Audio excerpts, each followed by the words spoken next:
Hey guys, welcome back to today's video. Today is Friday, June 27th, 2025, and today we are going to be talking about Elise Stefanik, a United States representative from the state of New York, now planning a bid to run as the Republican for governor this upcoming election cycle in the state of New York.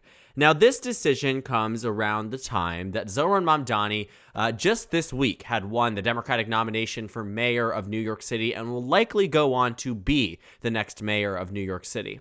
And as this announcement came with the results flooding in from the city, Elise Stefanik started to really lay the groundwork for a potential gubernatorial bid after floating with the idea and toying with it over the past couple of months, now set to announce sometime soon that she's running for governor. Now, the 2026 New York gubernatorial race has been one that has been on the radar, not just for Republicans, but also for Democrats after the 2022 election cycle, which resulted in Kathy Hochul defeating Lee Zeldin by a margin of just under 6 percentage points. It was one of the closest races that New York has seen in quite some time, and it was one that was really damaging to Democrats, not just on the gubernatorial level, having a much closer race, but many of the down-ballot races suffered as a result of the lackluster performance that Democrats put up in the 2022 cycle in this state. And you saw it clear as day. When you look at the 2022 House election results, Republicans ended up with roughly 11 seats across the state. Democrats at 15 with a total number of 26. That was down for Democrats from the 19 seats they held in 2020, to which the Republicans had 8. And so it was a pretty substantive uptick on the Republican side and a pretty noticeable downturn on the Democratic side. And you can see that even with redrawn maps, Democrats didn't fare that well. It eventually led to some Democrats, yes, winning back control, many of the seats in 2024, being able to bring back these House races that Republicans had previously invested in. But what it did bring in 2022 was a defeat that contributed to an overall House composition that, had New York gone slightly different, Democrats would be in a better position and would have been likelier to win back House control in 2024. Regardless, though, taking a look at the 2022 cycle, the result shows exactly why Democrats and Republicans looked at 2026 as a potential vulnerability for Governor Kathy Hochul, who comes in with an approval rating that is, leaves a lot to be desired. Now, over the past couple of months, and really over the past month, Kathy Hochul has largely tried to reshape her image, at least across the state of New York. There is a lot of damage that has been done to the Democratic Party brand in New York City and in New York at large, and a lot of it did contribute to that narrow margin back in 2022. And Elise Stefanik hopes to capitalize on that brand, capitalize on it with the idea that Zohran Mamdani would be damaging enough to Democrats that it could allow Stefanik to be the next governor of the state of New York. And if you think back, when is the last time New York had a Republican governor? You have to go back to the 2002 election, in which you saw the Republicans win across the state. George Pataki, who ended up running for president later down the line, who won with 15.9% more of the vote than his Democratic opponent, but keep in mind, still short of an outright majority.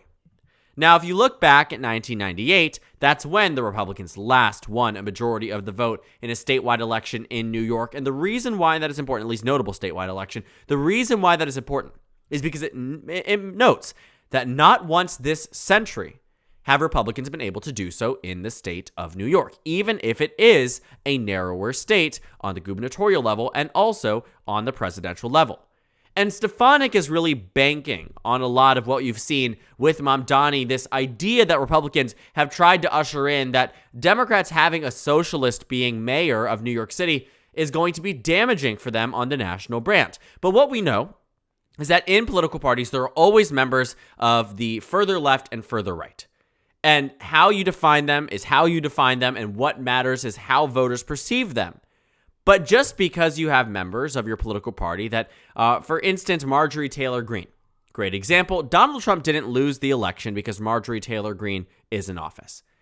Republicans didn't lose offices in Georgia because Marjorie Taylor Greene is in office. As much as Stefanik believes that her pathway to the governorship has just opened up because she now has a boogeyman to point to and say, that's not New York, doesn't mean it's going to work. But I'm not thoroughly convinced that Stefanik adamantly believes she's going to be the next governor. I think it is very rare for people to leave cushiony house gigs to decide that they want to run for statewide office unless they believe that it is going to be handed to them. In safe states, I'd understand it. But Stefanik already comes in at a position where, one, yes, she's in a district that, realistically speaking, she's tracking Trump's margin. But in New York, what do we know about the state? Kamala Harris won this state by double digits. So did Joe Biden. So did Hillary Clinton. So did Barack Obama twice. So did John Kerry. So did Al Gore. This is a state that has not voted with the Republican Party in a very, very long time, and yet constantly there are Republicans who leave the House, leave state office, who are thoroughly convinced that they will be elected. But I don't know if I see that in Stefanik. I do believe she thinks that Mamdani is a benefit to her political party. But I also am not too old to forget about the time at which Stefanik was meant to be UN ambassador. Around the time that she was set to be one of the highest ranking cabinet officials, maybe not in line of succession for the presidency, but certainly in terms of publicity and what it would mean going from a House seat to this, but it was taken away from her. Why, might you ask? Electability. Republicans weren't worried that Stefanik would lose this seat. They were worried that if she left the seat, a Democrat might beat the Republican replacement. This had just come off of a week prior that Democrats flipped a Trump plus 20 Pennsylvania state Senate district from the GOP. And it had come around the time, slightly before, but around the time there was heavy conversation around Florida's 1st and 6th districts that held competitive races that were not even meant to be on the radar for either political party. Republicans ended up winning the districts by 14 and 15 points, after winning them in the previous election cycle by 30 and 35 points. Massive, massive reductions, but warning signs to Republicans nonetheless. Because Trump only won Stefanik's district by around 20 points. And typically speaking, that is so incredibly impressive. But if Democrats just took a Trump plus 35 district and made it Trump plus 15, or I guess they did it 4 days later, but they knew that it was going to be a lot closer. And a week prior to this news, Democrats had flipped a state Senate district with a population, similar or half the size of a congressional district, took a Trump plus 20 district and made it Democrat plus 1. Stefanik's Trump plus 20 district was certainly within risk. And so I think Stefanik, in a way that politicians do, is also in a position where she doesn't want to be back in the House. She had spent all her time in the House. She had put her entire career on the line, backing Trump in this third bid for the highest office, became a huge advocate for the incumbent president, and had done everything he had asked. All for it to be completely washed out because Republicans are afraid they can't defend a district that Trump won by over 20 points.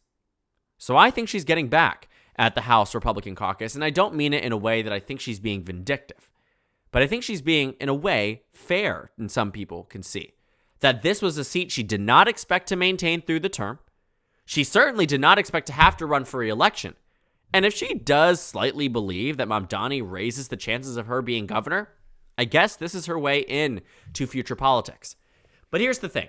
Let's ground ourselves back in reality. Elise Stefanik, at least as it stands today, will not be elected the next governor of New York.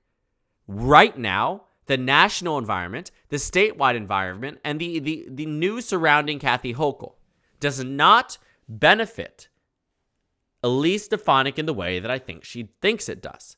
Now, the Democratic primary will certainly be interesting. Hochul and Delgado will face off against each other in this primary. Antonio Delgado, who is the lieutenant governor right now, is looking to primary Hochul from the inside. Take that expertise, take what he has learned, and use that as an opportunity to take Hochul down. Now, on the Republican side, it's a little bit less competitive. Stefanik will easily win this nomination. She's at about 46 or 40, 50% of the poll. But Mike Lawler, another U.S. representative, is largely expecting to run for governor too. He's from New York's 17th district. Now, he is a two-term rep, elected first in 22, re-elected in 24, largely seems to be leaning towards the idea of running to be governor of New York, but losing consistently in data point after data point after data point to Elise Stefanik in the state of New York. It doesn't seem like he's in a position where he can really take her on. Similarly, Delgado, in the hypothetical datas, also seems to be trailing Kathy Hochul. So what does it look like? Well, it looks like it might end up being a Kathy Hochul, Elise Stefanik matchup.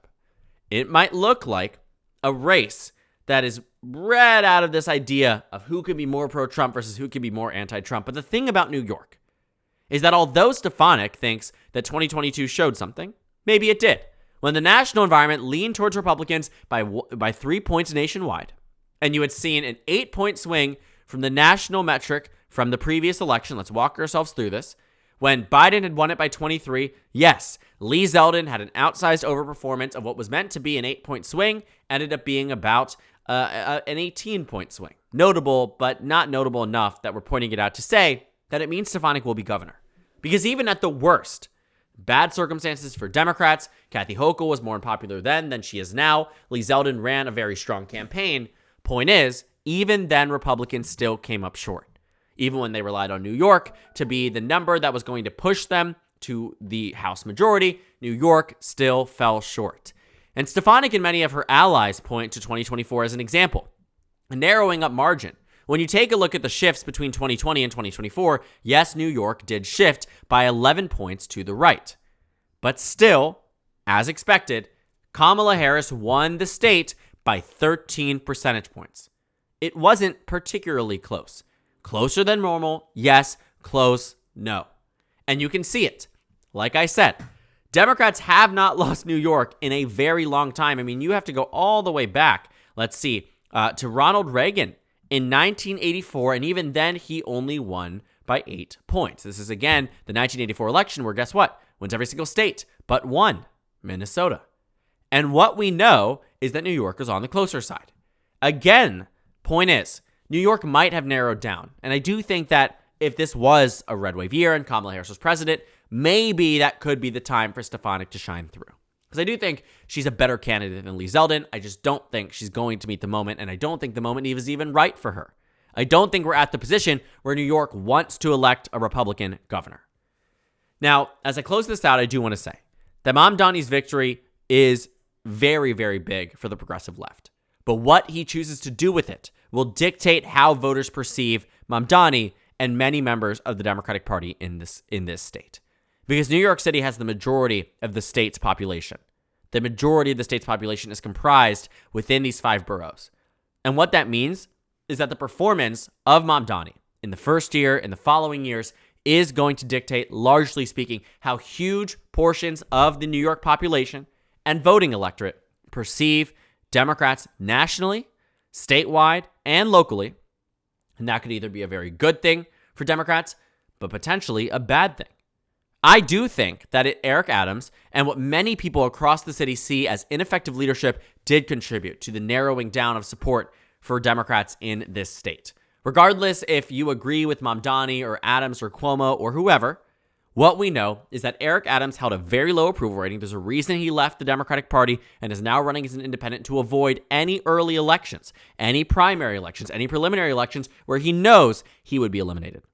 Because voters didn't respond positively to his leadership and his judgment and his character. And what we know is that New York City shifted tremendously towards the right.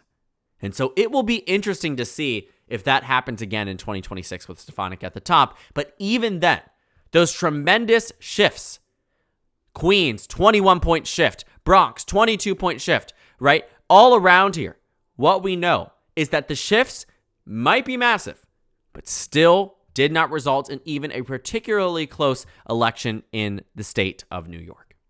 So yes, Stefanik is running.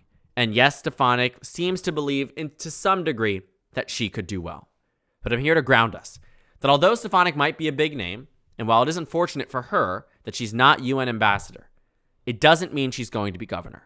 Because this, New York, as a safe blue state traditionally speaking, certainly cannot and will never be in the present day a consolation prize for a Republican. It will not be a victory that Elise Stefanik can tangibly work towards with the current structures in place around the national environment, around the state of New York, around the candidate she's against, because it just simply isn't her time. Regardless, though, She's running, and only time will tell exactly how she does.